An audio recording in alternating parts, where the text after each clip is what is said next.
Next up, I've got some wonderful zucchini. So what I'm going to do, I'm actually going to oil this up while it's on the grill. I've just cut it lengthwise into long strips. You could also cut it crosswise into discs if you want smaller pieces. But for me, I like them like this. Once again, just a little bit of olive oil on each one. You could also, get some nice marinade for these if you wanted. But I just like the simplicity of salt, pepper, and olive oil. A little bit of pepper.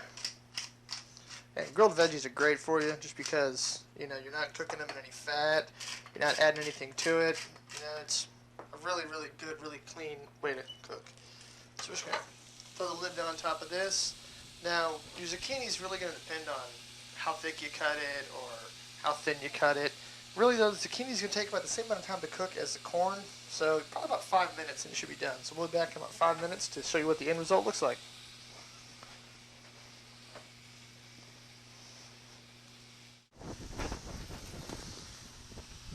Alright, so it's been a few minutes. Let's go ahead and open this up and see how we look.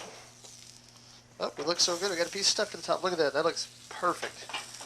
Beautiful, beautiful, beautiful grilled zucchini. So you can see how it's got nice grill marks on this side. I kept the skin on the back. So the back's got some nice indentations on it. And the good thing is all we're eating here is zucchini, salt, pepper, and just a tiny bit of olive oil. So it's not like it's fried or anything. And just maybe a little squeeze of lemon on top of this. It's going to be great.